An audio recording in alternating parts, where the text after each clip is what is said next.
السلام عليكم ورحمة الله وبركاته.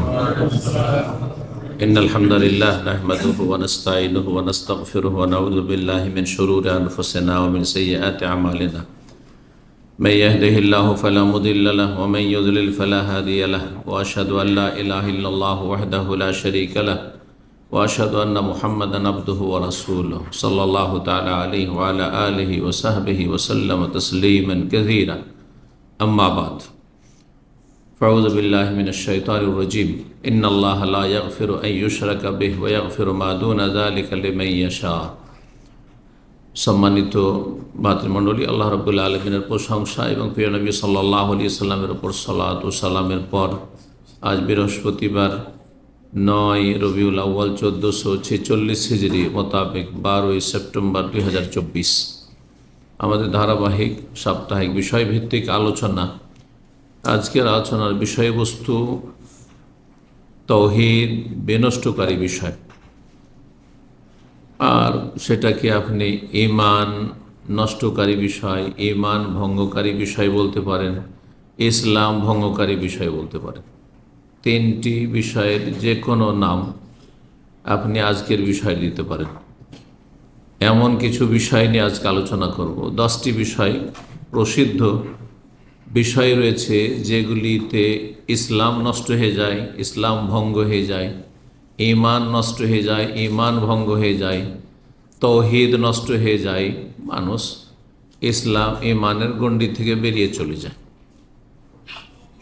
এই 10টি বিষয় হচ্ছে প্রসিদ্ধ বিষয়, যেগুলোকে নওয়াকিদুল ইসলাম বলা হয়। ঈমান ইসলাম ভঙ্গকারী বিষয়, নওয়াকিদুল ঈমান, নওয়াকিদুল ইসলাম যাই বলেন না কেন। কারণ যখন ইসলাম বলবেন তাতে ঈমান শামিল, যখন ঈমান বলবেন তখন তাতে ইসলাম শামিল। একটি বললে আর একটি তাতে প্রবেশ করবে, তাতে শামিল হবে।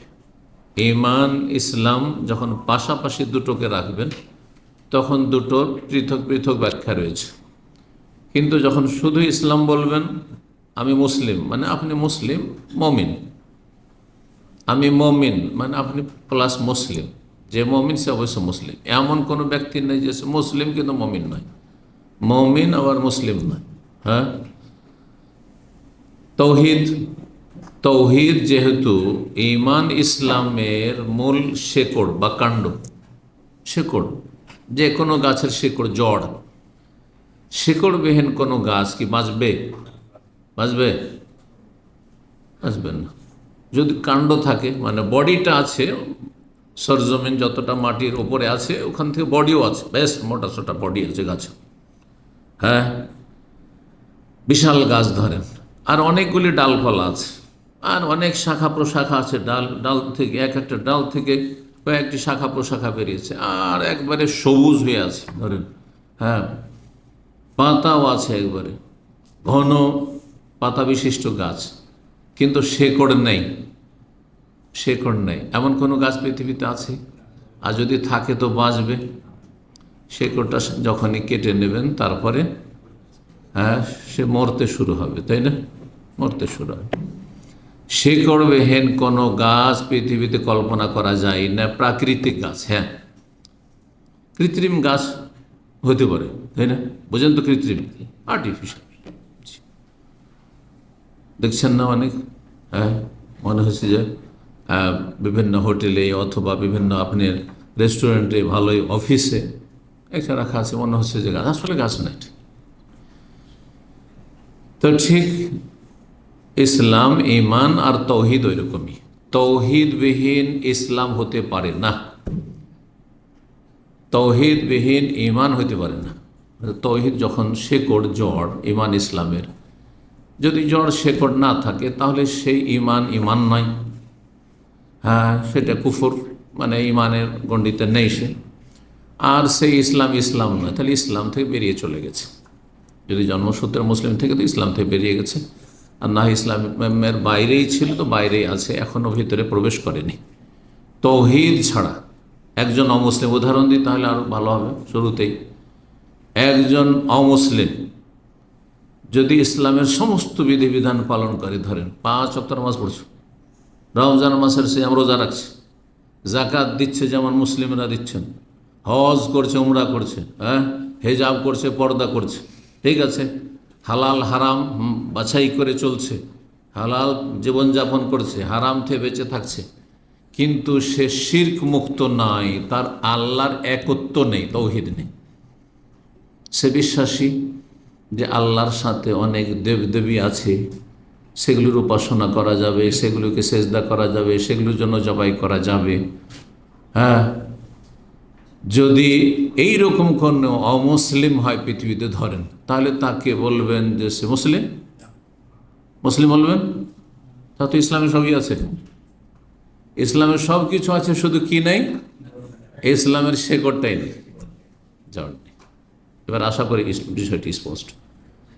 কারণ অনেকের সংশয় যে কী করে কাফের মুশরিক বলবেন, 5 ওয়াক্ত নামাজ পড়ছে, রোজা রাখছে, জাকাত দিচ্ছে, দান খেরাত করছে, পর্দা করছে, হারাম থেকে বেঁচে থাকছে, সুদে নেই, ঘুষে নেই, বেঈমানিতে নেই, আত্মসাতে নেই, পাপকে পাপ মনে করছে। সবচেয়ে বড় পাপ কি? শিরক। তো শিরকে তো পাপ মনে করলো না, তাহলে সবচেয়ে বড় পাপ যখন গুনাহ শিরক, তাহলে সবচেয়ে বড় নেকি হচ্ছে তৌহিদ। শিরকের বিপরীত হচ্ছে তৌহিদ। শিরক মানে বহুত্ববাদ, আর তৌহিদ মানে আল্লাহর একত্ব, আল্লাহ একই একক। আল্লাহ রাব্বুল তৌহিদ, আল্লাহ তার সত্তায় এক জাত, আল্লাহ তার সিফাত গুণাবলীতে এক, আল্লাহ তার নামে এক, আল্লাহ রাব্বুল আলামিন তার কাজে এক, রুবুবিয়তে এক, আল্লাহ রাব্বুল তার ইবাদত বন্দেগী একই একক। আশা করি তৌহিদ এবার বুঝতে পেরেছেন, খুব অল্প কথাতে। আল্লাহ তার জাতে, তার সিফাতে এবং তার সুন্দর সুন্দর নামগুলিতে, আর আল্লাহ রাব্বুল তার কাজে, আল্লাহ আর তার যাবতীয় ইবাদত বন্দেগীর ক্ষেত্রে আল্লাহর একত্ব প্রতিষ্ঠা করা, একত্ব বিশ্বাস করা, একত্বের স্বীকৃতি দান করা, একত্বের বাস্তবায়ন করা, এর নাম হচ্ছে তৌহিদ। আর এটি হচ্ছে সার কথা, মুদ্রা কথা, লা ইলাহা ইল্লাল্লাহ। লা ইলাহা কোনো মন্ত্র নাই। লা ইলাহা ইল্লাল্লাহ যখন বলছেন, তাহলে যেই কথাগুলি বললাম সবগুলি আপনি মেনে নিচ্ছেন, এর বিপরীত কিছু করবেন না যাতে এটা নষ্ট হয়। আলোচনার শুরুতে আর একটি কথা বলি, তাহলে বুঝতে আরও সুবিধা হবে আজকের বিষয়। কারণ বিষয়বস্তু হচ্ছে ইসলাম ভঙ্গকারী বিষয়, ঈমান ভঙ্গকারী বিষয়, তৌহিদ নষ্টকারী বিষয় বা ভঙ্গকারী বিষয়। ভারত, বাংলাদেশ, পাকিস্তানে ইল্লা মাশাআল্লাহ সামান্য কিছু মুসলিম ছাড়া সমস্ত মুসলিমরা ঈমান ইসলাম ভঙ্গ হয়। কিসে ভঙ্গ হয় যদি জিজ্ঞাসা, কোনো জবাব পাবেন না তাদের কাছে। ওযু ভঙ্গ হয়, পুরো জবাব দিয়ে দিতে পারবে। কিসে কিসে ওযু নষ্ট হয়? বায়ুনির্গত হলে ওযু নষ্ট হয়, হ্যাঁ, গভীর নিদ্রা বা নিদ্রা হইলে ঘুম আসলে নষ্ট হয়, ওযু নষ্ট হয়, ঠিক না? তো এইরকমই যেসব ওযু ভঙ্গের বিষয়, যারা উটের গোস্ত খেলে ওযু নষ্ট হয় বিশ্বাসী, যেমন হানাবেলা, যদিও আমাদের দেশের হানাফিরা আবার বিশ্বাস করে না এটি, কারণ এই হাদিস তাদের ইমামের কাছে পৌঁছেনি, সুতরাং তারা ইমামের কথাকে ঠিক রেখে বাকি হাদিসগুলো মানবে। ইমামের কথার সাথে যদি হাদিস মিলে ওকে, না হলে না। এটা হচ্ছে সমস্যা এখানে। আর সালাফিরা না, আগে হাদিস ঠিক রেখে তারপর ইমামের কথা যেটা হাদিসের পক্ষে সেটা মানবো, আর না হলে মানবো না। দুটো মানহাজে, দুটো মতাদর্শের পার্থক্য বুঝতে পারলেন? একটা মানহাজ মতাদর্শ হচ্ছে কোরআন হাদিসকে ঠিক রেখে তারপরে ইমাম সাহেবের কথাগুলি কোরআন হাদিসের সাথে মিলাবো। আসল হচ্ছে কি তাহলে? কোরআন এবং হাদিস ওহী। যদি কোরআন হাদিসের সাথে মিলে যায় ইমামের কথাগুলি, তাহলে মানব।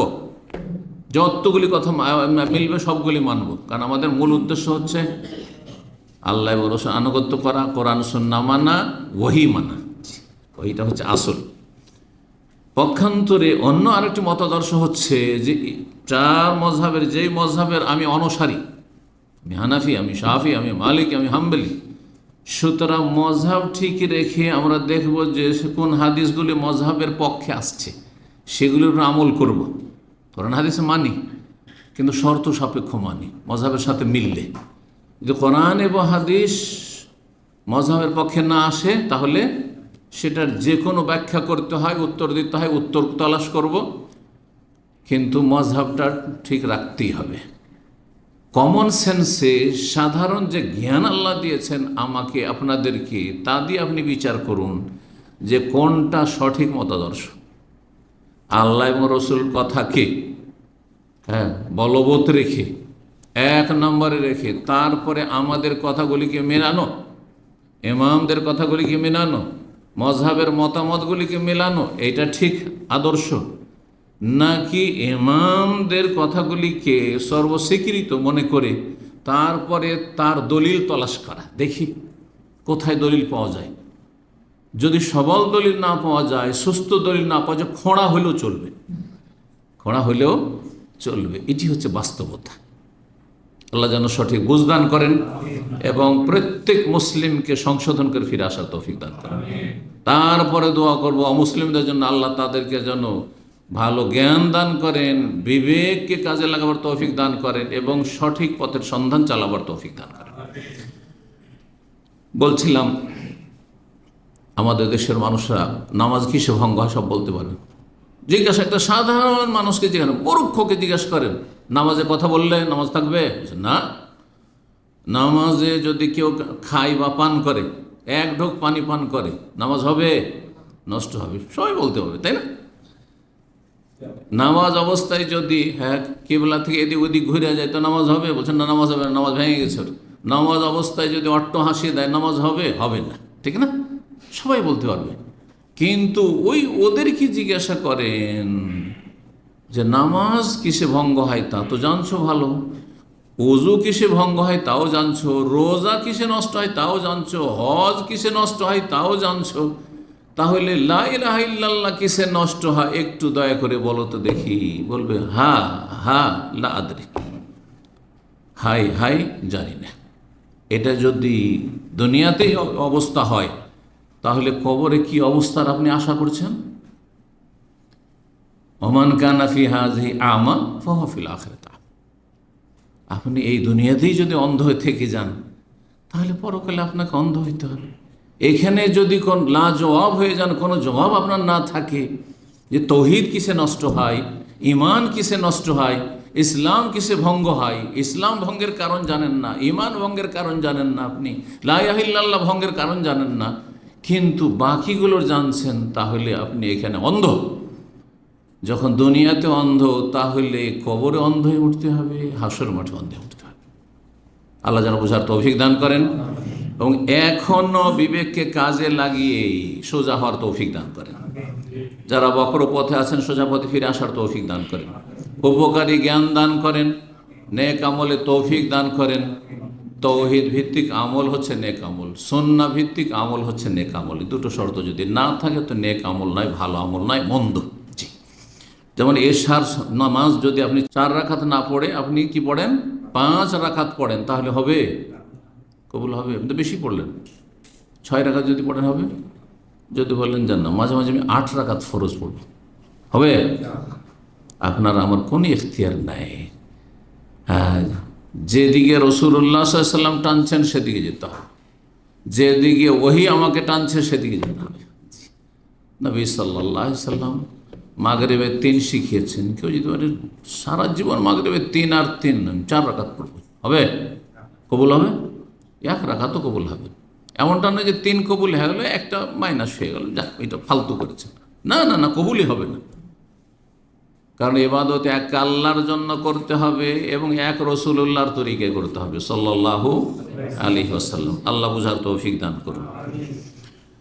তো ইসলাম ভঙ্গকারী বিষয়গুলি অনেক হতে পারে, কিন্তু 10টি প্রসিদ্ধ গুরুত্বপূর্ণ বিষয়কে নওয়াকিজ ইসলাম ভঙ্গকারী বিষয়, ঈমান ভঙ্গকারী বিষয় বলে আইম্মায়ে কেরাম, ওলামায়ে কেরাম, যারা আকীদা তাওহীদের বিশেষজ্ঞ, তারা তাদের কিতাবাদিতে আলোচনা করেছেন। বিশেষভাবে শাইখুল ইসলাম আব্দুল ওয়াহাব রাহিমাহুল্লাহ নওয়াকিজুল ইসলাম একটি তার কিতাবই রয়েছে, পুস্তিকা রয়েছে।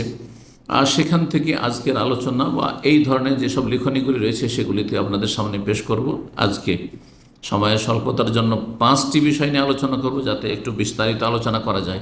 কারণ পয়েন্টগুলো গণিয়ে দিলে তো আমি 5-10 মিনিটের মধ্যে আমি 10টি বলে দেবো আপনাদের, কিন্তু সেগুলি যদি একটু বিস্তারিত না বলা হয়, ভেঙে না বলা হয়, তাহলে আমাদের বাস্তব জীবনে সেগুলিকে আমরা ফলো করতে পারবো না এবং আমরা আমাদের যে ভুলগুলি আছে ধরতে পারবো না।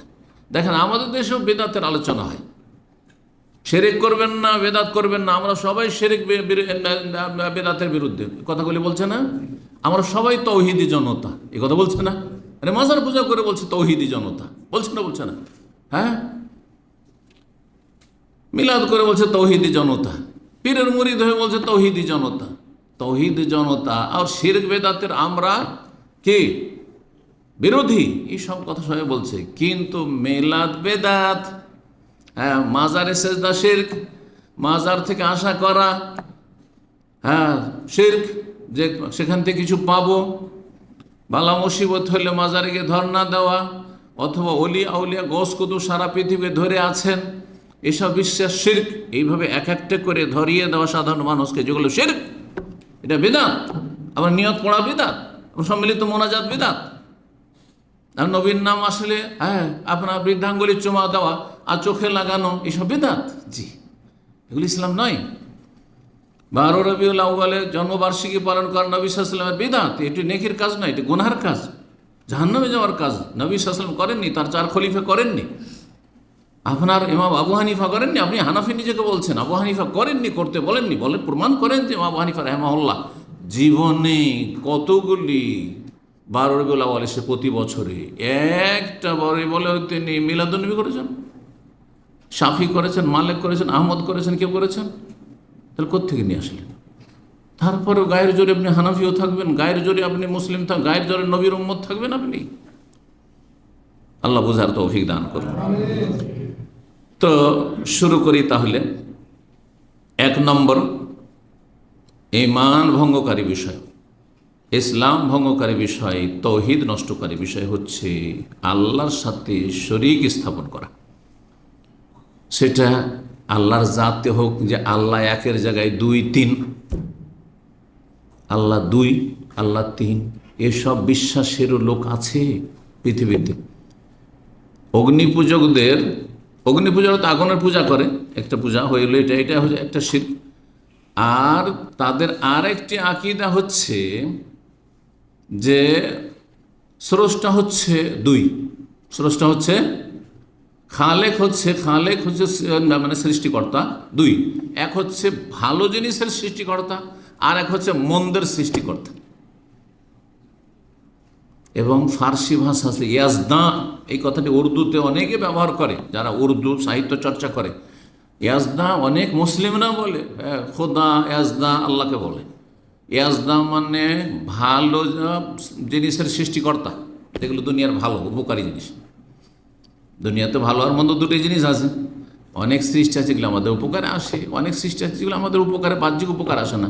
সাপ, বিচ্ছু, হিংস্র পশু, কষ্টদায়ক বস্তু, এগুলো কি আমাদের কাজে আসে, উপকারে আসে? বাহ্যিক কোনো উপকারে আসে না। তো এইরকম যেগুলি খারাপ জিনিস, সেগুলি সৃষ্টিকর্তা হচ্ছে আহরমান। তাহলে 2 খোদা, 2 এলাহ তাদের কাছে হইল। 3 এলাহ খ্রিস্টানদের কাছে তৃতীয়বাদ। জি, আর তার 33 কোটি দেবতা। হ্যাঁ, হিন্দুদের ধর্মকর্ম, 12 মাসে 13 পূজা, আরও কত পূজা নিত্য নতুন আসতে আছে। আর যারা মাজারপন্থী, তাদের কাছে হ্যাঁ আল্লাহ রাব্বুল আলামিন শুধু আল্লাহ, আর বাকি যা কিছু নিতে হবে, চাইতে হবে, সবার জন্য ডিপার্টমেন্ট ভাগ করে দেওয়া আছে। রাষ্ট্রপতি শুধু নিজের সম্মাননা নিয়ে যেন বসে আছেন, আর সব দপ্তর ভাগ করা আছে, অমক মন্ত্রী, তমক মন্ত্রী, মন্ত্রীদের কাছ থেকে ওই দপ্তর থেকে তুমি হ্যাঁ যেই সমস্যা আছে সেই সমস্যার সাথে সংশ্লিষ্ট মন্ত্রণালয়ে তুমি যাও। এইভাবে তারা আল্লাহ রাব্বুল আলামিনের একত্বকে, তৌহিদকে ভাগ বন্টন করে কাকে দিয়ে দিয়েছে? মৃতদেরকে দিয়েছে। জিলানিকে দিয়েছে, চিস্তিকে দিয়েছে, শাহজালালকে দিয়েছে, শাহপুরানকে দিয়েছে, বাইজ বোস্তামিকে দিয়েছে, আর মেহেল্লাজকে দিয়েছে। ব্যাস, তাদেরকে দিয়ে দিয়েছে দুনিয়াতে।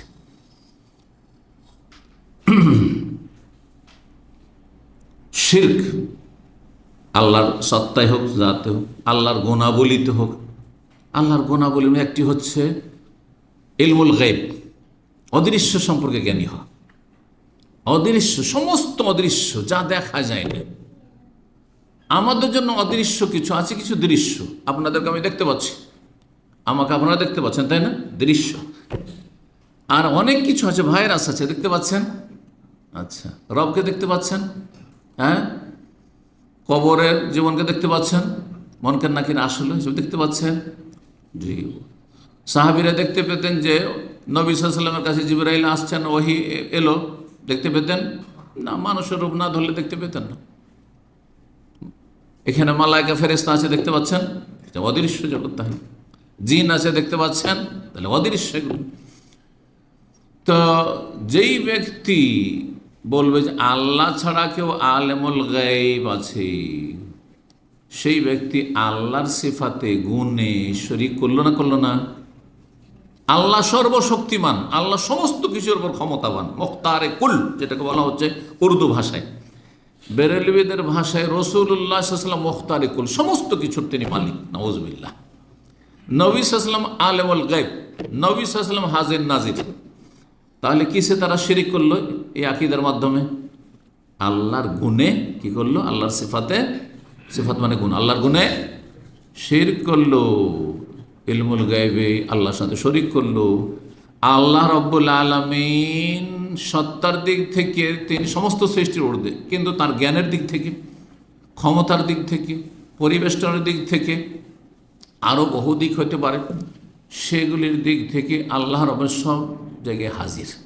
আল্লাহর ইলম সব জায়গায় হাজির, সব জায়গার খবর রাখছেন, সব জায়গায় তার ক্ষমতা চলছে, সব কিছুর উপর তার ক্ষমতা চলছে, সব কিছু আল্লাহ পরিবেষ্টন করে আছেন, ঘিরে আছেন।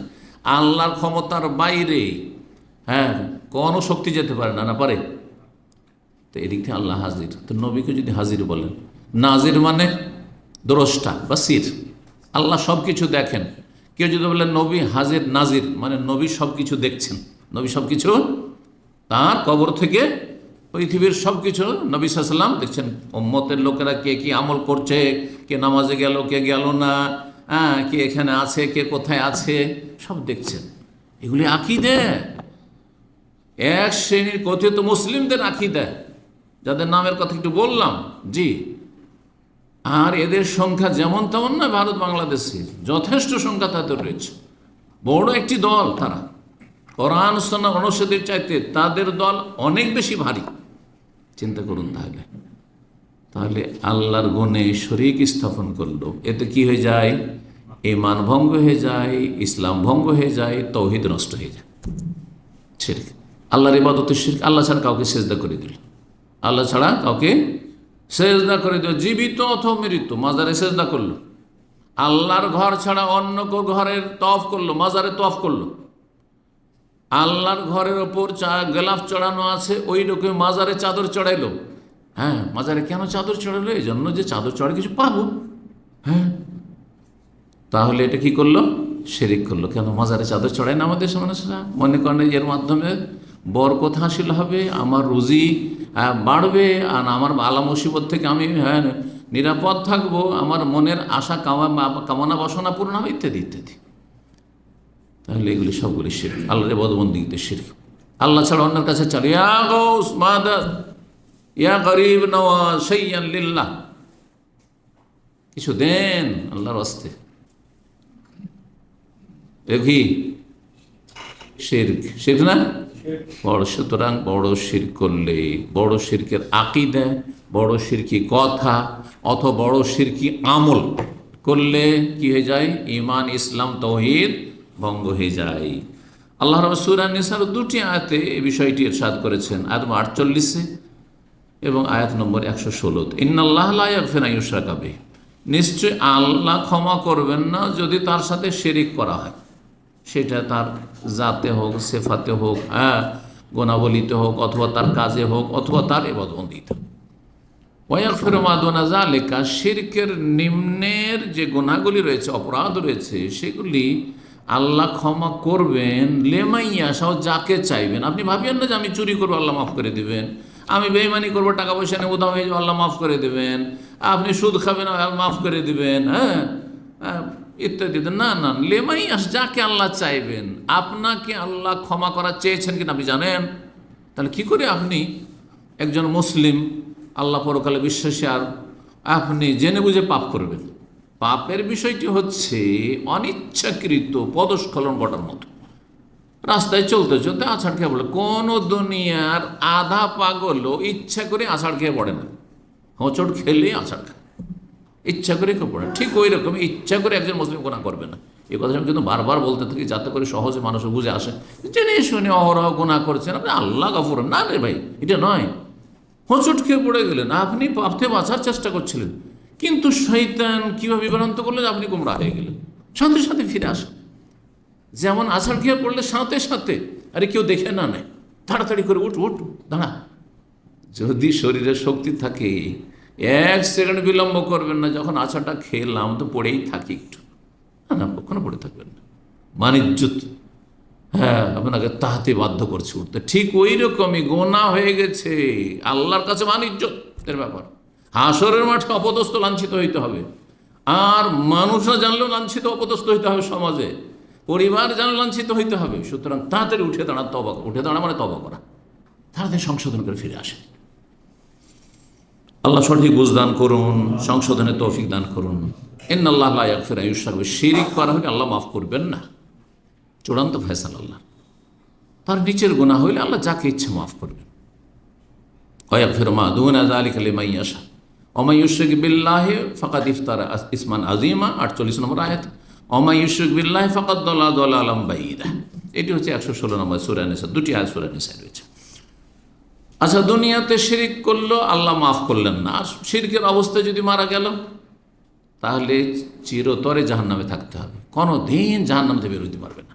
বড় শিরককারী যে ঈমান ভঙ্গ করে দিল, যতই নামাজ রোজা হজ যাকাত নেক আমল যতই থাক না কেন, পাহাড়ের সমান নেকি থাক না কেন, কোনো নেকি কাজে আসবে না, কারণ এই নেকি নেকি না, এগুলি ধূলিকণার মতো উড়িয়ে দেওয়া হবে। এগুলি হাসর মাঠে মরিচিকা হয়ে যাবে। মরিচিকা যেমন পানি নয়, ঠিক তেমনি এই নেকি নেকি নয়। ইন্নাহু মান ইউশরিক বিল্লাহ, সূরা মায়েদা আল্লাহ বলছেন, শুনে রাখো, যারা আল্লাহর সাথে শিরক করে, ফাকাদ হারামাল্লাহু আলাইহি জান্নাহ, আল্লাহ তার জন্য জান্নাত হারাম করেছে, হারাম, নিষিদ্ধ। ওয়া মাওয়াহুন নার, তার বাসস্থান হচ্ছে জাহান্নাম। ওয়া মা লিয-যালিমিনা মিন আনসার, আর এসব জালেমদের কোনো সাহায্যকারী নেই, কোনো সাহায্যকারী নেই মানে সুপারিশকারী নেই। মুশরিকের জন্য হাসর মাঠে কোনো সুপারিশ নেই।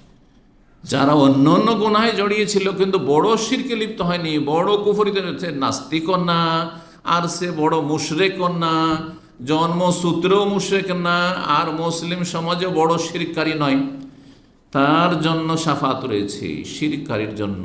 আর শিরক নিয়ে আল্লাহর সামনে হাজির হয়েছে বড় শিরক, তার জন্য ফামা তানফাউ শাফাতুশ শাফিন, সূরাতুল মুদ্দাসির আল্লাহ বলছেন, সুপারিশকারী কোনো সুপারিশ কাজে আসবে না। বহু দলিলের রয়েছে।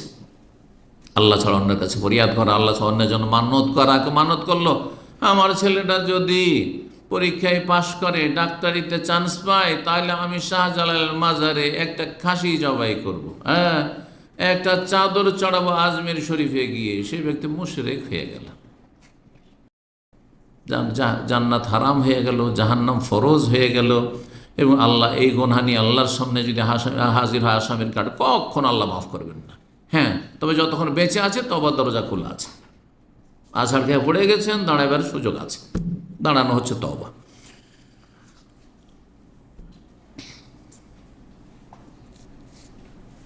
দুই নম্বর ঈমান ইসলাম ভঙ্গকারী বিষয় হচ্ছে, কোনো ব্যক্তি যদি আল্লাহর মাঝে এবং তার মাঝে মাধ্যম সাব্যস্ত করে, মাধ্যম সাব্যস্ত করল,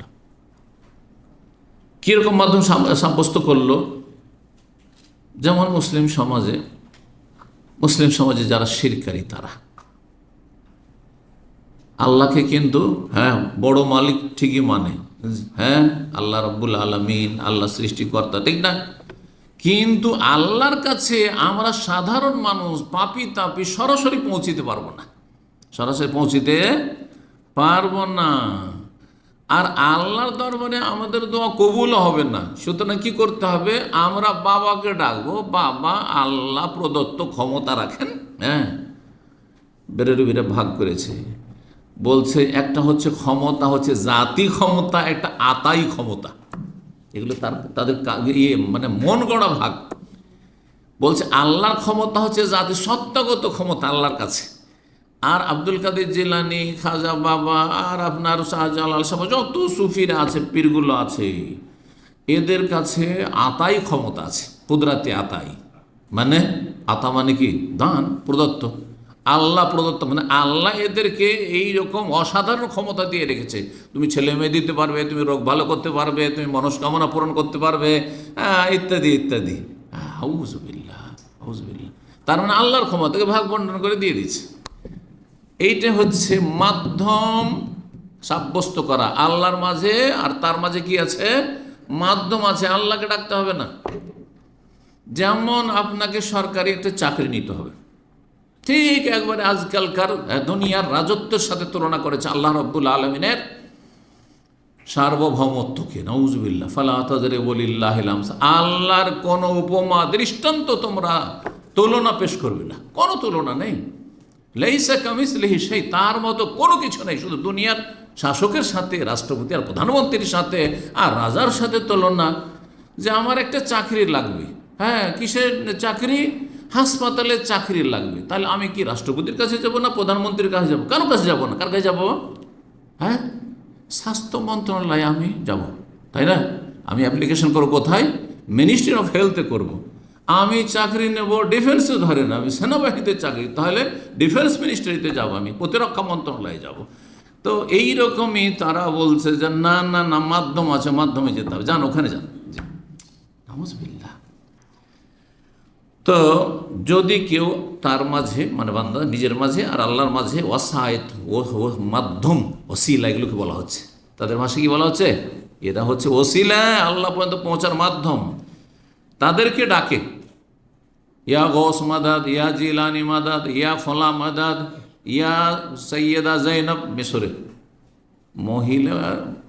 মহিলা পীরের কবর আছে, হ্যাঁ, সৈয়দ বদুই আছে কবর, ইয়া রেফাই মাদাদ। নাউযুবিল্লাহ। তাদের কাছে তলব করে যে আল্লাহর কাছে একটু সুপারিশ করে দেন। আচ্ছা, কেউ যদি মদিনা যায়, যাওয়ার পরে ইয়া রাসূল আল্লাহ, আল্লাহকে বলে আল্লাহ তুমি নবীর সুপারিশ দাও, এটা হচ্ছে ইসলাম। কার কাছে চাইবেন? আল্লাহর কাছে চাইবেন যে নবীর সুপারিশ নসিব করো, এটা হচ্ছে ইসলামের শিক্ষা। আর যদি নবীকে গিয়ে বলেন যে ইয়া রাসূল আল্লাহ, আমার জন্য আল্লাহর কাছে আপনি সুপারিশ করেন, আপনার কাছে এসটি, সালাম পাঠ করলাম, দরুদ পাঠ করলাম, আপনার কাছে দরখাস্ত করছি, এটা শিরক। বুঝতে পারলেন? জি। তাহলে কোনটা ইসলাম আর কোনটা শিরক, কোনটা ইসলাম নষ্ট করে, ভঙ্গ করে? আপনাকে জ্ঞান অর্জন করা ফরজ। জি। আপনি যখন আল্লাহর কাছে চাইলেন, আল্লাহ হচ্ছে শাফাআতের মালিক, কুল্লিল্লাহি শাফাআত জামিয়ান, সুপারিশ সমস্ত কার কাছে? লিল্লাহ, শাফাআতের মালিক আল্লাহ। কোরআনে আল্লাহ স্পষ্ট করছে। তাহলে যিনি মালিক তাকে বলবো যে আল্লাহ তুমি নবীর সুপারিশ আমার জন্য অবধারিত করো, আমার জন্য ফরজ করো, আমার জন্য ব্যবস্থা করো, আমার জন্য তুমি অবধারিত করো, ইত্যাদি। তো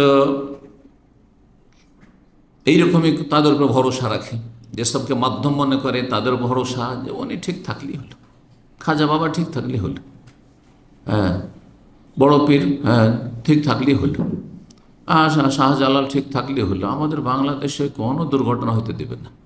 হ্যাঁ, ভাগ্য ভালো যে শাহজালাল মাজার ছিল, না হইলে যে বিমান দুর্ঘটনা হয়েছিল আজকে থেকে 20-25 বছর আগে সিলেটের বিমানবন্দরে, একটা পত্রিকা ছেপেছে, আমি নিজে এসে পত্রিকা দিয়েছি, বাংলাদেশে এক পত্রিকা, তাতে ছেপেছে যে ভাগ্য ভালো, হ্যাঁ, সিলেটবাসীর বা এইসব যাত্রীদের, যে হ্যাঁ আল্লাহর ওলি শাহজালাল বাবা শুয়ে আছেন সিলেটে, না হইলে বিমান বিধ্বস্ত হয়ে একবারে সব শেষ হয়ে যেত, কিছুই থাকতো না।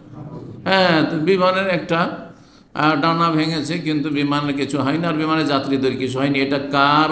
হ্যাঁ, বদৌলতে, শাহজালাল বদৌলতে। সমস্ত লিখনেওয়ালা শিরক, যে পত্রিকা লিখে করলো, মুশরিক, এবং যারা এই বিশ্বাস রাখবে তারা মুশরিক হয়ে গেল, তাদের ঈমান ভঙ্গ হয়ে গেল, ইসলাম নষ্ট হয়ে গেল। যেমন উজু করে আসার পরে বায়ু বের হইলে আপনার উজু শেষ, ঘুমিয়ে গেলে উজু শেষ, নামাজ 4 রাকাত পড়া শেষ হয়ে গেছে, হাতে হাতে বসে আছেন, আর তারপরে কথা বলে নিলেন, আসসালামু আলাইকুম ভাই কেমন আছেন? ভালো আছেন।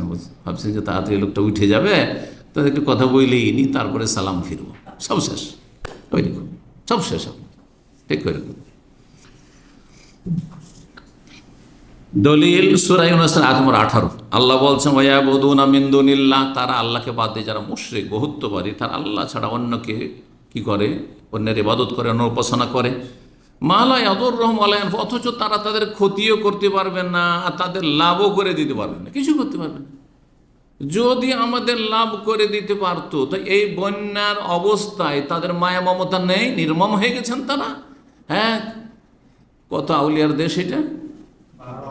হ্যাঁ, 12 আউলিয়ার দেশ, 360 আউলিয়া না? 360, ভাইয়া তো কমিয়ে দিলেন কেন? 360 আউলিয়া, তাদের মায়া মমতা নেই। আমাদের মায়া মমতায় কত কষ্ট হয়েছে এতে, মানুষের এইসব অবস্থা দেখে, ভয়াবহ অবস্থা দেখে, আর তাদের মায়া হয়নি। তাদের যদি অনুভূতি থাকতো, তারা যদি জানতে পারতো, তাদের যদি ক্ষমতা থাকতো, তো বসে থাকতেন।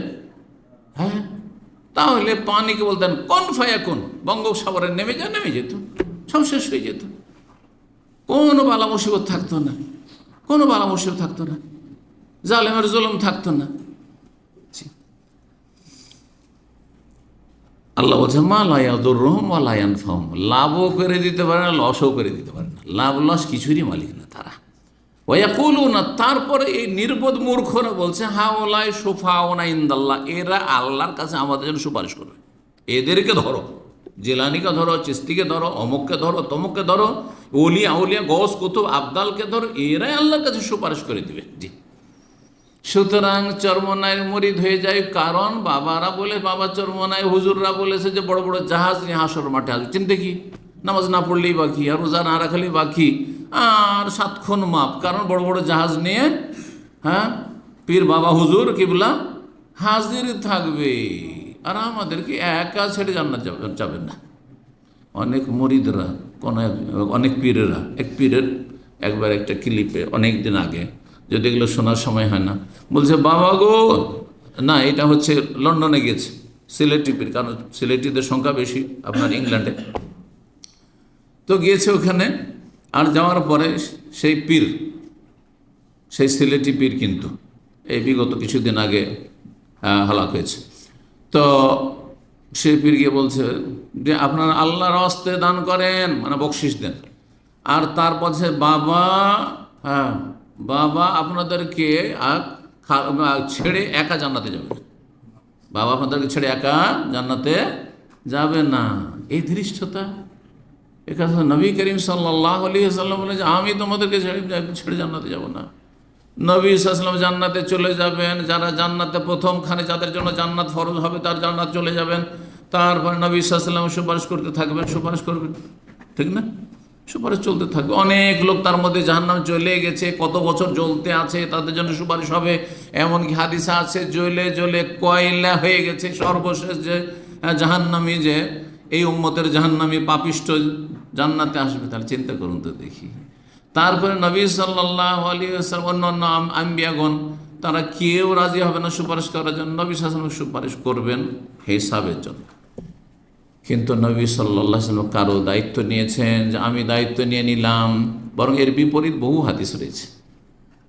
একাধিকবার নবী সাল্লাল্লাহু আলাইহি ওয়াসাল্লাম তার পরিবার পরিজন, আত্মীয় স্বজন, বংশধরকে বলেছেন ইয়া বানি আব্দুল মুত্তালিব, হে আব্দুল মুত্তালিব বংশধর, সালুনি মিন মালি মা শিতুম, তোমরা যা চাও আমার ধন সম্পদ থেকে তোমরা চাও, ফাইন্নী লা আমলিকু লাকুম মিনাল্লাহি শাইআন, আল্লাহর কাছ থেকে তোমাদেরকে কিছু নিয়ে দিতে পারবো এই ক্ষমতা আমি রাখি না। ইয়া ফাতেমা বিনতে মুহাম্মদ, হে মুহাম্মদের মেয়ে ফাতেমা, সালিনি মিন মালি মা শিত, দুনিয়ার কিছু চাও দিতে পারবো, তোমাদের কিছু চাওয়া পাওয়া থাকলে যা আছে দিতে পারবো। ফাইন্নী লা আমলিকু লাকি মিনাল্লাহি শাইআ, আল্লাহর কাছ থেকে তোমাকে জান্নাতে নিয়ে দেবে এই ক্ষমতা আমি রাখি না। তোমার যদি ঈমান আমল সাথ না দেয়, ঈমান আমল থাকলে একটু প্রোগ্রেস হবে, একটু ধাক্কা পাবেন হয়তো, কিন্তু আপনার ঈমান আমল নেই, তাওহীদ নষ্ট করেছেন, শিরকি আমল করে আশা করছেন যে কেউ সুপারিশ করে, কখনো না। আম্বিয়া রাসূলগণের সুপারিশ হবে না। জি, এরা কি বলতো, যারা ওসিলা ধরতো, হাওলাই সুফান, আমরা এসবের পূজা করি, মা না'বুদুহুম, সূরা জুমার আরেকটি আয়াত রয়েছে, আমরা আসলে এদের পূজা করি না, ইল্লা লিয়ুকাররিবুনা ইলাল্লাহি যুলফা, এরা আল্লাহর সান্নিধ্য লাভ করিয়ে দেবে, আল্লাহর কাছাকাছি আমাদেরকে করে দেবে, আল্লাহর কুরবত হাসিলের জন্য, নৈকট্য অর্জনের জন্য এদেরকে ডাকছি। এরা মাধ্যম, এদের মাধ্যমে এদের ভায়া হয়ে আল্লাহর কাছে যেতে পারবো।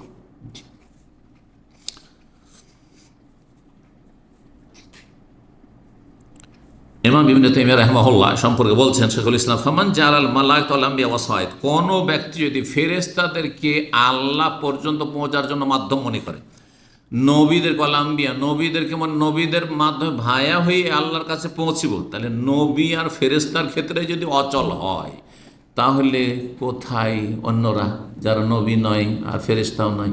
হ্যাঁ, সুফি যারা, জি, ইয়াদুহুম, তাদেরকে ডাকলো, ফেরেশতাকে ডাকলো, ইয়া জিবরাইল, সাহায্য করো, উদ্ধার করো, ইয়া মুহাম্মদ, ইয়া রাসূলুল্লাহ, মাদাদ ইয়া রাসূলুল্লাহ, বলে না মাজার পূজারী, বলে না মাদাদ, সাহায্য করুন ইয়া রাসূলুল্লাহ, রক্ষা করুন ইয়া রাসূলুল্লাহ। যদি পরে বলছেন তিনি তাদের উপরে যদি আস্থা ভরসা রাখে, ওয়াস আলহম জালবাল মানাফে, তাদের কাছে যদি কামনা করে যে আমাকে কিছু লাভ করিয়ে দেন, ও দাফাল মোদার, আমাকে অনিষ্ট থেকে রক্ষা করে, ভালো মুসিবত রক্ষা করেন। যেমন কেউ যদি চায় যে ইয়া রাসূলুল্লাহ আমার গুনাহ খাতা মাফ করিয়ে দেন, আমার অন্তরকে হেদায়েত দান করেন, আমার বালা মুসিবত দূর করে দেন, অভাব দূর করে দেন, অনাটন দূর করে দেন, ফাহুয়া কাফিরুন বিইজমাইল মুসলিমিন, মুসলিম উম্মার আইম্মায়ে কেরাম, ওলামায়ে কেরামদের এজমা, সর্বসম্মতিক্রমে কাফির, সে কাফির মুশরিক। যে ব্যক্তি এইরকম বিশ্বাস রাখবে যে ফেরেশতা, নবী এরা কি মাধ্যম, অসায়ত মাধ্যম, এদেরকে ধরলেই কাজ হয়ে যাবে, এদেরকে ধরলেই কাজ হয়ে যাবে। দুনিয়ার ওপর কেয়াস করলো, যুক্তিতে মুক্তি খুঁজলো যে দুনিয়াতে প্রধানমন্ত্রীর সাথে দেখা করা সম্ভব নয়, কিন্তু তার বংশের যদি পেয়ে যায়, তার ডান হাত কাউকে যদি পেয়ে যায়, ধরেন একজনের সাথে খাতির হয়ে গেছে এই বংশে, অনেকে বড়দের সাথে এভাবে দেখা করে না, হ্যাঁ, অথবা নিজের এলাকার এমপি, চলে না, এমপি সাহেবকে ধরলে, এমপি সাহেব স্ট্রং এমপি আছে, প্রভাবশালী এমপি আছে, হ্যাঁ, ওনার কথাকে না করতে পারবো, ওনার মাধ্যমে আমি দেখা করবো, করছে না, ঠিক ওই রকমই মনে করেছে রব্বুল আলমিনের সার্বভৌমত্বকে আর মহান কুদরতে কামে লাগে। এরা শিরকি আকীদা রয়েছে। মাজমুয়া ফাতোয়া প্রথম খণ্ডে 124 পৃষ্ঠায় তিনি এই কথাগুলি বলেছেন। 3 নম্বর বিষয়, যাতে ঈমান, ইসলাম, তৌহিদ কি হয়ে যায়, নষ্ট হয়ে যায়, ভঙ্গ হয়ে যায়, তা হচ্ছে কেউ যদি কাফের মুশরিকদেরকে কাফের মুশরিক না মনে করে। কাফেরকে কাফের বলা যাবে না, এ কথা শুনেছেন না শোনেননি? এটা এত ব্যাপক আকার ধারণ করেছিল, একটু মনে হয় ঠান্ডা হয়েছে, এখন একটু ঠান্ডা হয়েছে, না হলে আজকে থেকে 25-26 বছর আগে প্রথম যখন এখানে দাম্মাম এসে দাওয়াতি কাজ শুরু করলাম, তখন এই প্রশ্নগুলি অনেক আসতো। শেখ, কাফেরকে কাফের বলা যাবে না তো?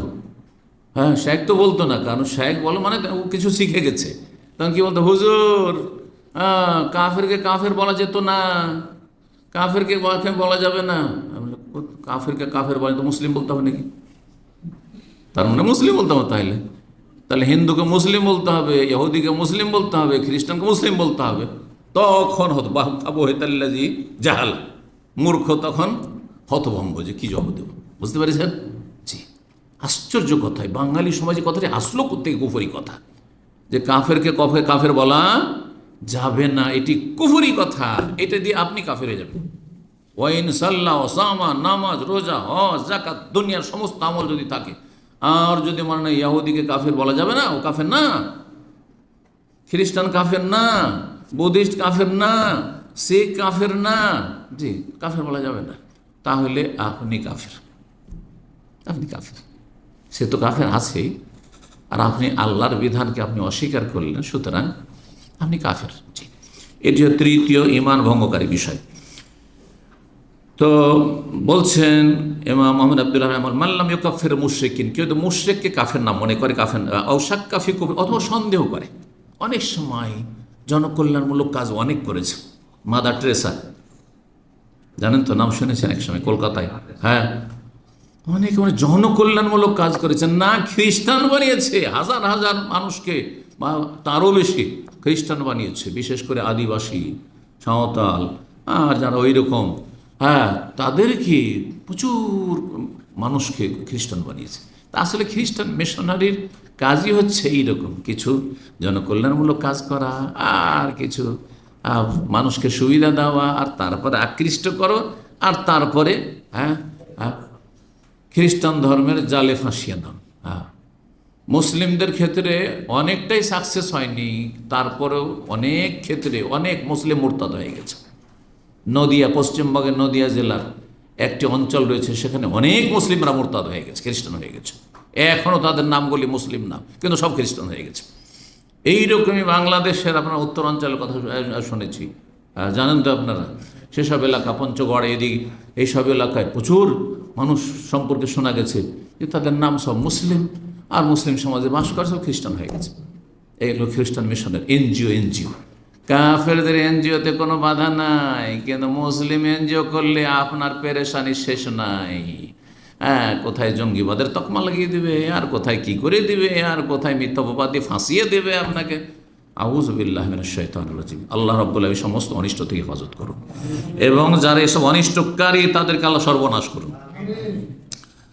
তো যারা বলছেন যদি তাদের কাফের হয় সন্দেহ করে, একজন মানুষ যখন প্রভাবিত হয়ে যায় কারো সেবা দেখে, কারো জনকল্যাণমূলক কাজ দেখে, কারো আচার আচরণ দেখে, তখন যদি বলেন যে ও তো কাফের, আচ্ছা না না না না, কী করে কাফের বলবেন, এত ভালো কাজ করে, এত মানুষের উপকার করে, তাহলে আপনি কাফের। সন্দেহ করলে কাফের আছে। কাফেরকে জন্মসূত্রে যে কাফের, এখানে কাফের বলতে বা কাফের মানুষ জন্মসূত্রে মুশরিক, অর্থাৎ অমুসলিমকে কেউ যদি মনে করে যে সে কাফের নয়, সে অমুসলিম নয়, তাদের কাফের বলা যাবে না। আজকাল একটু আবার হালকা করা হয়েছে, আজকাল কাফের বলছে না, অনেক আরবরা বলছে যে কাফের বলাটা একটু হয়ে যাচ্ছে, শক্ত ভাষা হয়ে যাচ্ছে। কি বলতে হবে? নতুন ভাষা এসছে অমুসলিম। কোরআন হাদিস খুঁজে ফেলে দেন, কোথাও অমুসলিম কথাটি পাবেন না। এটা আজকাল আমাদের দুর্বলতার বাস্তব প্রমাণ। যে আমরা এত দুর্বল হয়ে গেছি, কাফেরকে কাফের বলতে ভয় পাই, যার ফলে কি বলতে হবে? গায়ের মুসলিম বলতে হবে, নন মুসলিম বলতে হবে, কাফের বলা যাবে। কাফেরটাকে গাল মনে করছি, না না, গাল না।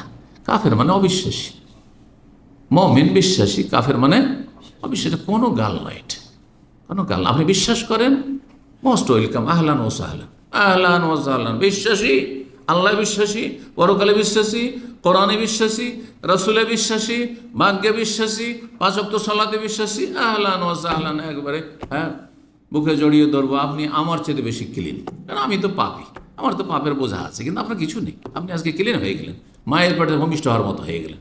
আলী ইসলাম ইয়াহদি মা কানা কাবলা, ইসলাম কবুল করে নিলেন, আপনি ইসলামে বিশ্বাসী হয়ে গেলেন। সুতরাং আপনার অতীতের সমস্ত গুনাহ ঝরে গেছে, কিন্তু আমার ঝরার কোনো নিশ্চয়তা নেই।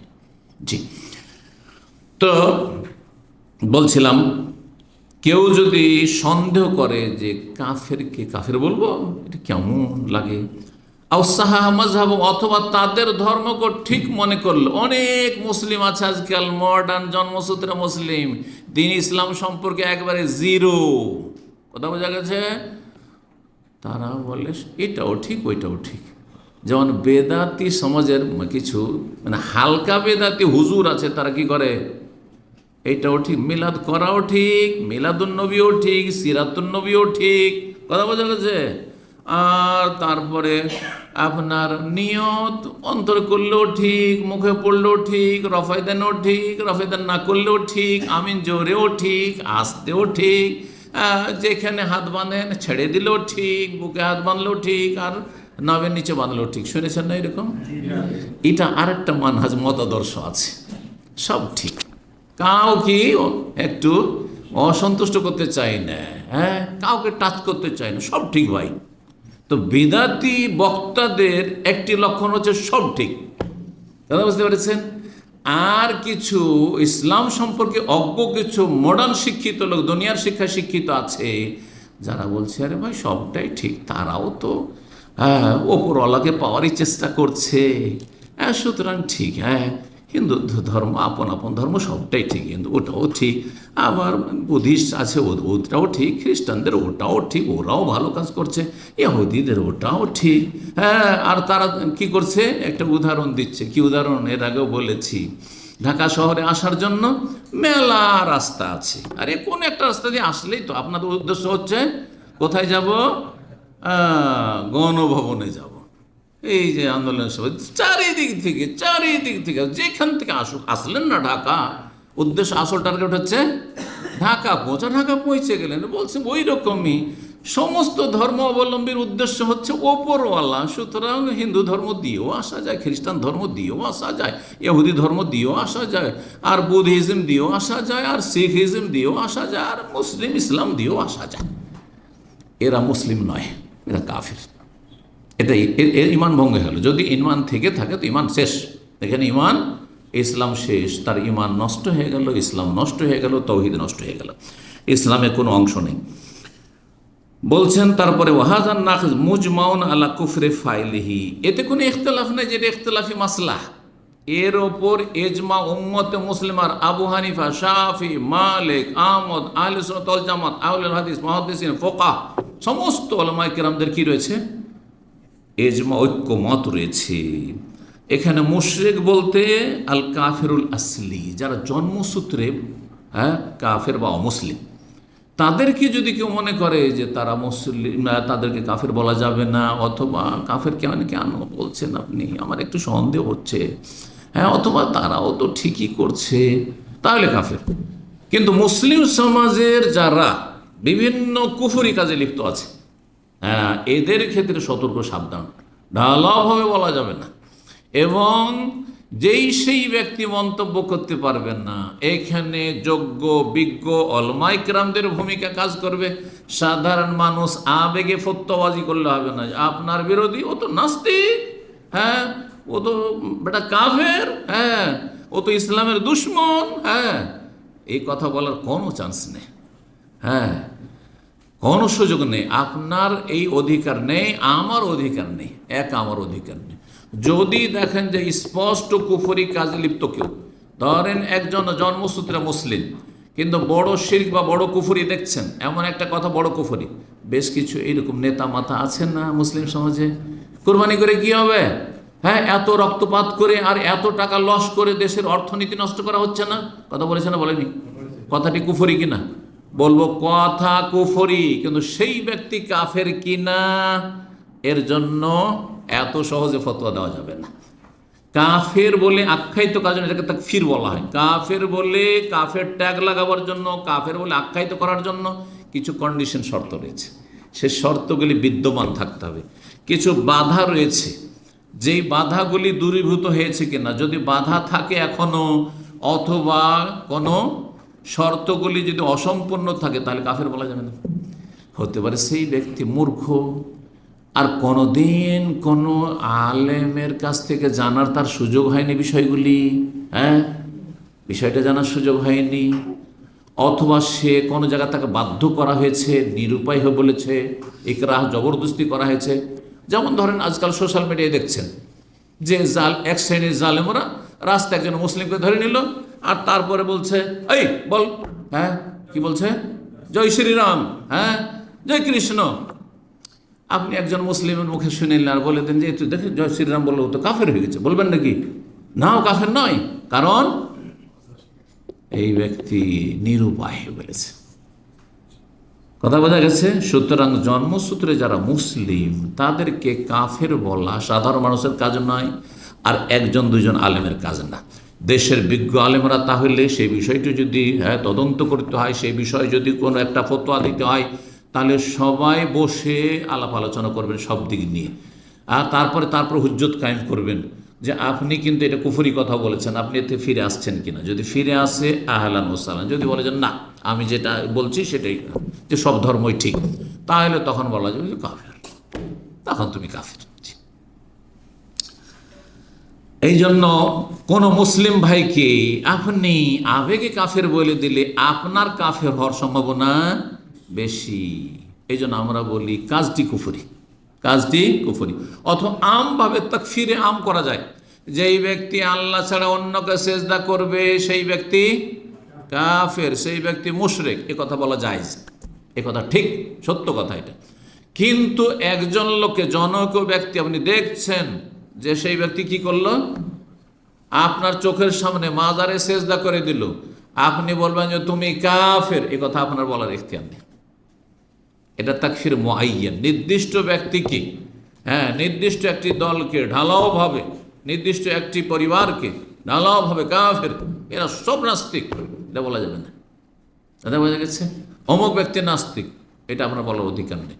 কিন্তু যদি কেউ বলে আল্লাহ নেই, পরকাল নেই, তাহলে বলবো সে নাস্তিক। তা বোঝা গেছে না?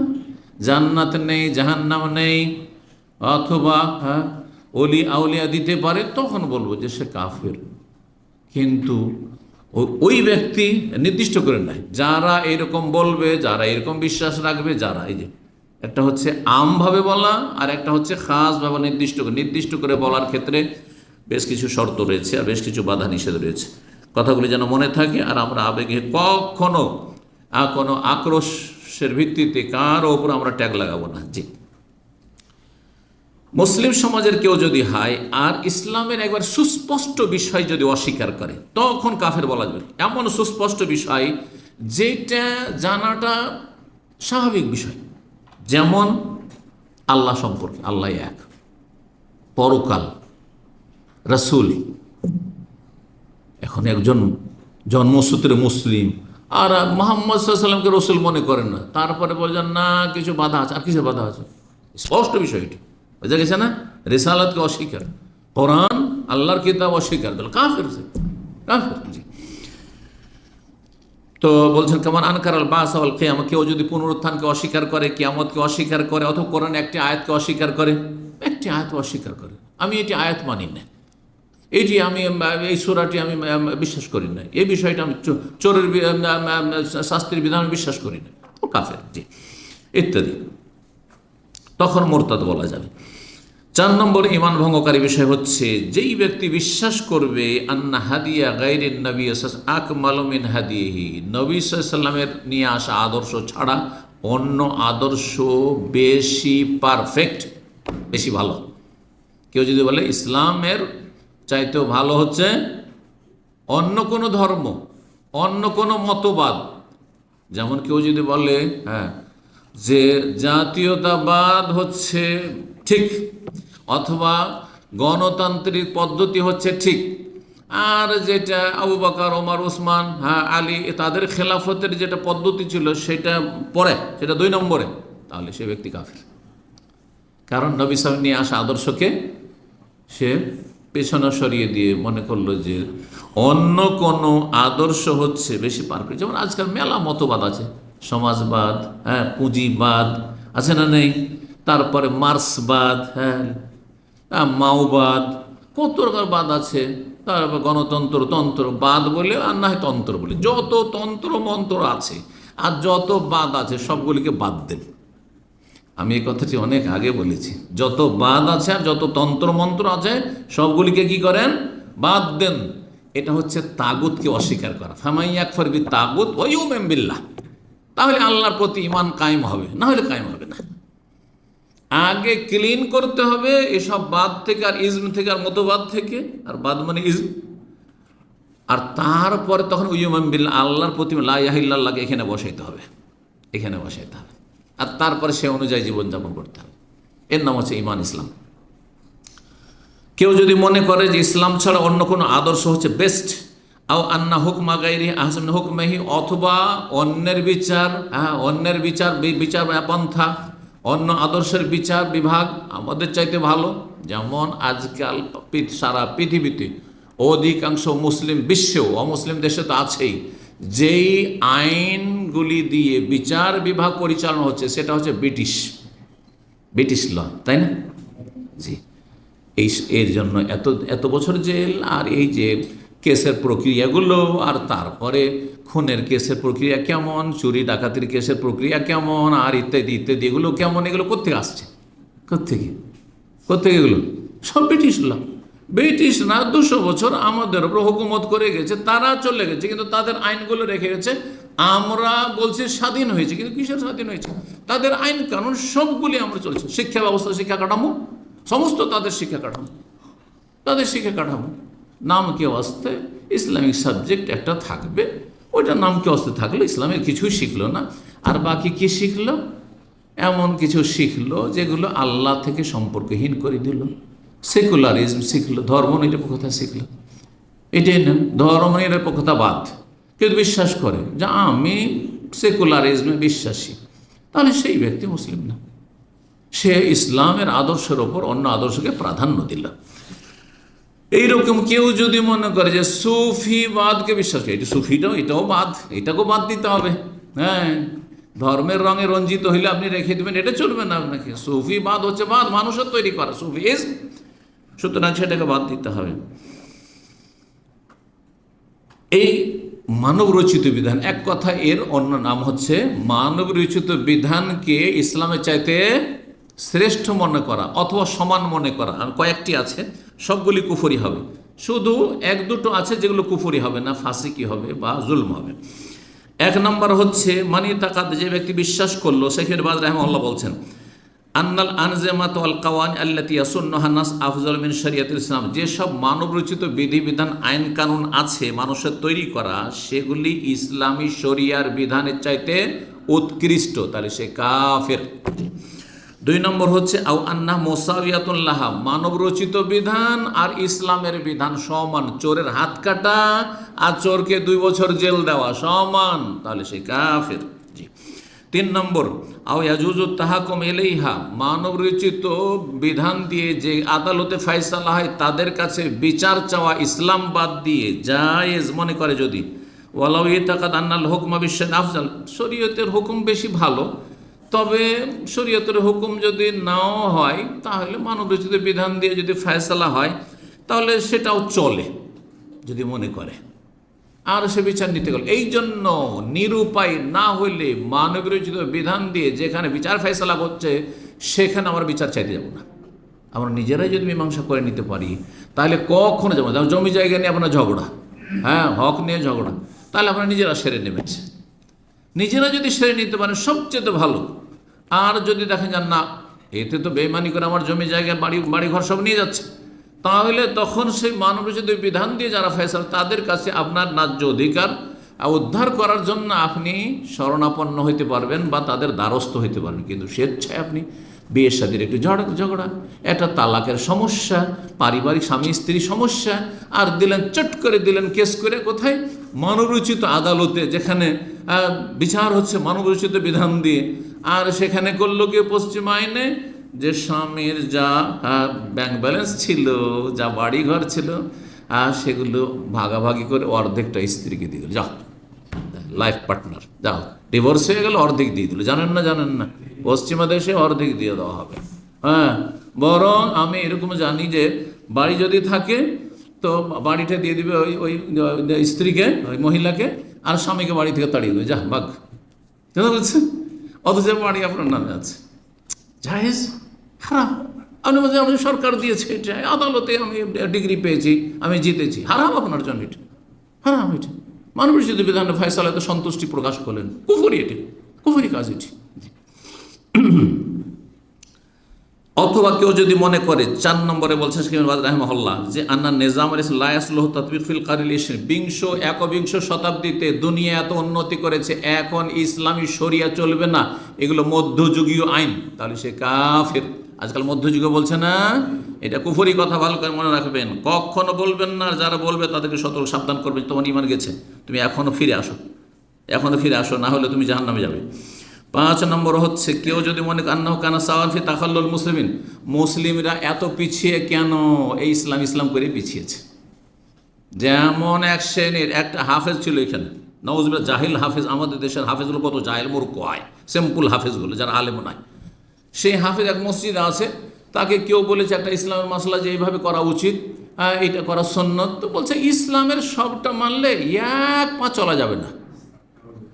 এগুলো কথা কিন্তু আমভাবে অনেকে বলে। হ্যাঁ, পর্দার কথা বলছেন কোনো মহিলাকে, আর ইসলামের সবগুলো মানলে আর করে খেতে হয়েছে না, হ্যাঁ, আর সংসার চলবে না। নাউজুবিল্লাহ, সে কাফের হয়ে গেল, কুফরি করলো। তার মানে ইসলাম, আল্লাহ এমন জালেমানা বিধান দিয়েছেন, এমন অবিচার করেছেন যে আর দুনিয়া চলা যাবে না, সংসার থেকে বনে জঙ্গলে চলে যেত নাকি। নাউজুবিল্লাহ, কুফরি কথাই ঠিক। জি।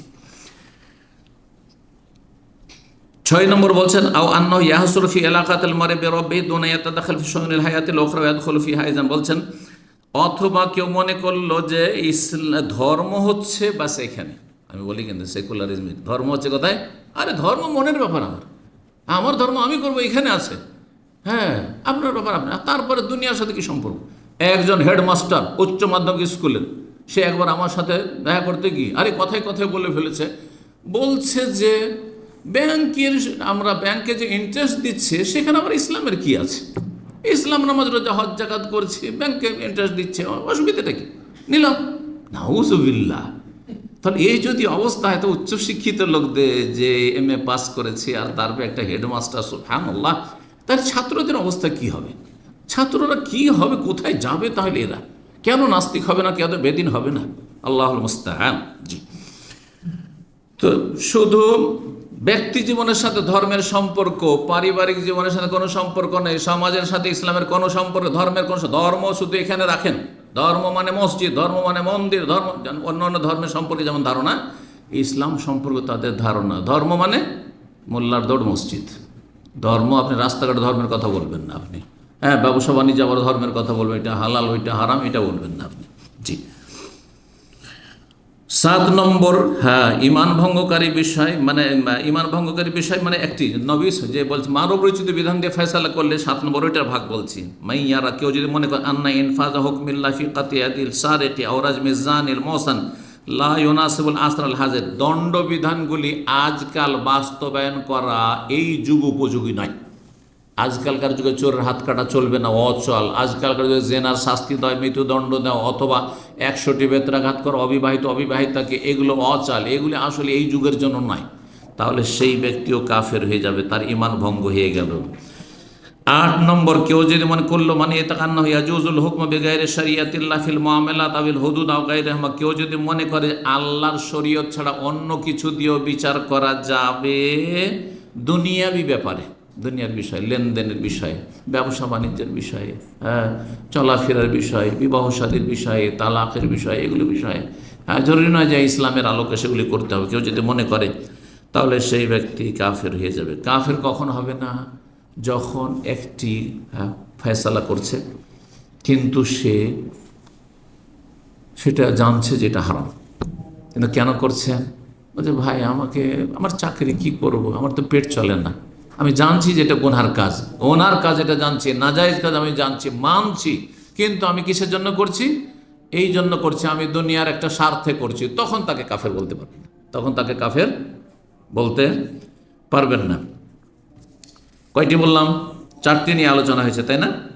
4টি বিষয় নিয়ে। তো চতুর্থটি কি? মানব রচিত বিধান, নবী সাল্লাল্লাহু আলাইহি সাল্লাম নিয়ে আসা আদর্শ ছাড়া অন্য কোনো আদর্শকে কেউ যদি ইসলামের আদর্শের চাইতে উত্তম বলে, সমান বলে, অথবা যেসব 8 ভাগে ভাগ করে বললাম, বিস্তারিত আলোচনা করলাম। 5 নম্বর যে বিষয়টি, সেটা দিয়ে শেষ করব, যাতে করে আর 5টি বাকি থাকে, সামনের সপ্তাহে ইনশাআল্লাহ আল্লাহ তৌফিক দিলে শেষ করব। সেটা হচ্ছে যে নবী সাল্লাল্লাহু আলাইহি ওয়াসাল্লাম যে আদর্শ নিয়ে এসেছেন, সেটা আকীদা হোক, ইবাদত বন্দিগি হোক, আখলাক চরিত্র হোক, হালাল হারাম হোক, জায়েজ নাজায়েজ হোক, কোনটা খাওয়া জায়েজ, কোনটা খাওয়া জায়েজ নয়, কোনটা করা জায়েজ, কোনটা করা জায়েজ নয়, কোনটা করণীয়, কোনটা বর্জনীয় ইত্যাদি, কোনটি সুন্নত, কোনটা সুন্নত নয় ইত্যাদি, এসব বিষয়গুলির কোনো একটি কেউ যদি ঘৃণা করে, যেমন কোনো ব্যক্তি বাম হাতে কি করছে, চা খাচ্ছে, আমাদের দেশের একটু ফ্যাশন, কিন্তু কি করবে, ডান হাতে সিগারেট, বাম হাতে চা। দেখেছেন সিগারেট খোরদেরকে? জি। আপনি যখনই বলবেন তাকে, ভাই বাম হাতে কেন আপনি পান করছেন, আরে বাদ দাও এগুলো, আমি এগুলোকে ঘৃণা করি, কথা বোঝা গেছে?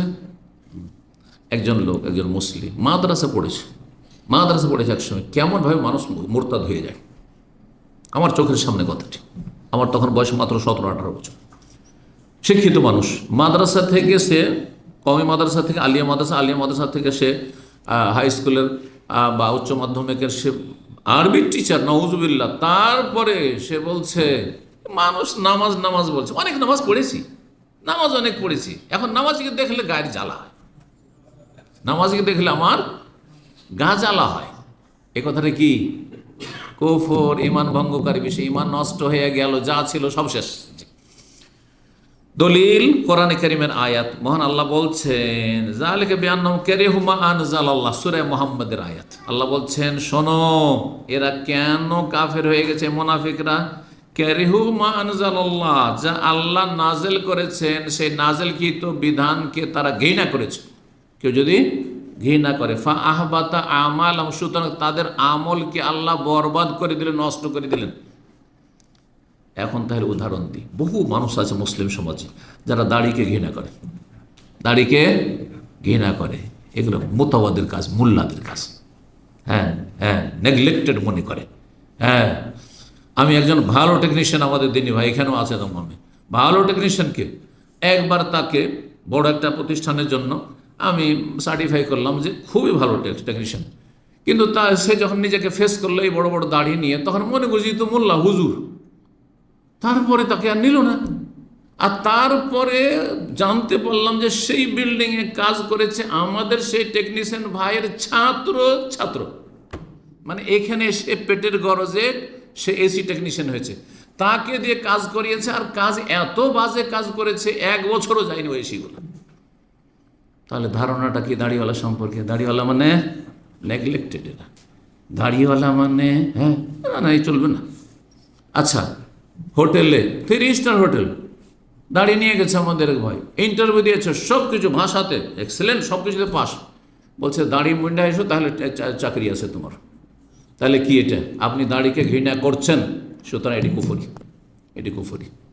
টাকনার ওপরে কারো কাপড় দেখে গায়ের জ্বালা, কি অভদ্র লাগে দেখে। এটা অফিসে চলে? হ্যাঁ, অফিসের মতো ড্রেস পরে আসতে হবে। যদি কেউ এই কথা বলে সে কাফের। কারণ নবী সাল্লাল্লাহু নিয়ে আসা বিধান হচ্ছে টাকনার নিচে কাপড় গেলে জাহান্নামে যাবে, টাকনার ওপরে মুসলিম তুমি কাপড় রাখো। দাড়ি ওয়াজিব, জি। এমনকি কোনো সুন্নতকে, সুসাব্যস্ত সুন্নতকে কেউ যদি ঘৃণা করে, তাহলে নবী সাল্লাল্লাহু নিয়ে আসা বিধানকে, যেটা সর্বস্বীকৃত কুরবানি, যদিও সুন্নাতে মুআক্কাদা, হানাফি মাযহাবে ওয়াজিব, বাকিদের কাছে সুন্নাতে মুআক্কাদা, কিন্তু স্বীকৃত। পুরো উম্মতে মুসলিমের উপর আমল করছে, পুরো তো উম্মতে মুসলিমরা জানছে, তা ছোট থেকে বড়, ছোট বাচ্চাও জানছে যে আমাদের কুরবানি আছে ইসলামে, তাই না? এখন কেউ যদি বলে আমি কোরবানিটাকে মেনে নিতে পারছি না, এত পশু হত্যা হচ্ছে, এটা কেমন লাগছে যেন, হ্যাঁ কেমন লাগছে। তাহলে কি সে নবী সাল্লাল্লাহু নিয়ে আসা বিধানকে কি করলো? ঘৃণা করলো। এইরকম কত কি ঘৃণা করে। সুতরাং এই জন্য বলে, আমাকে যদি আমার দুনিয়ার কোনো কারণে যদি ঘৃণা করে, যে আমাকে দেখতে ভালো লাগে না, আমার সাথে চলতে ভালো লাগে না, তাহলে সে কাফের হবে না, যতই বড় আমি আলেম হয়ে যাক না কেন। আমার সাথে দুনিয়ার কারণে যদি শত্রুতা থাকে, কাফের হবে না, সে ফাসেক গুনাহগার, যদি সে জালেম হয়, মানে অবিচার করে আমার ক্ষেত্রে।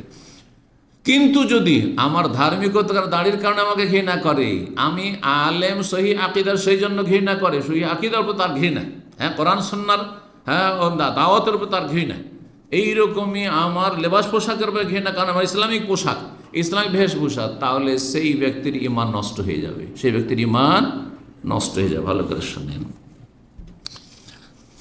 বলছেন ওয়াল ইজমা মুনাকিদুন আলা কুফরি মান আবগাযা শাইআন মিম্মা জাআ বিহি রাসূল সাল্লাল্লাহু আলাইহি ওয়াসাল্লাম।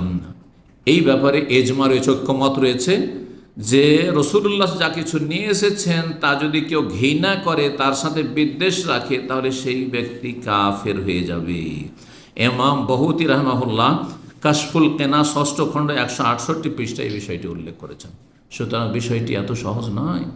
আর দেখেন, এই জন্য বলি, দাঁড়িয়ে রাখছেন না আপনার ব্যাপার, আপনি গুনাহ করছেন, কিন্তু এতে আপনার ঈমান নষ্ট হবে না। আপনার যদি 5 ওয়াক্ত ফরজ ঠিক থাকে বা ওয়াজিবাত ঠিক আছে, একটা ওয়াজিব ছুটেছে, একটা গুনাহ আছে, অনেক নেকি আছে, আল্লাহ গফুর রহিম, এবং একসময় হয়তো আল্লাহ তৌফিক দেবেন, ঈমান যখন ওইরকম শক্তিশালী হবে। এরকম মানুষের আপনার কারো দাঁড়িয়ে নেই, আর একজনের দাঁড়িয়ে আছে কিন্তু গীবত করছে, আর অন্য পাপে আছে, পাপ মানুষের হইতে পারে, কিন্তু আপনি যদি দাড়িওয়ালাকে ঘৃণা করেন তাহলে মহাবিপদ, আপনার ঈমান টানাটানি, কিন্তু ঈমান নষ্ট হয়ে যাবে। এইরকমই আপনি টাকার নিচে কাপড় রাখছেন, আপনি গুনাহগার, কিন্তু যারা টাকার উপর কাপড় রাখছে তাকে ঘৃণা করিয়েন না।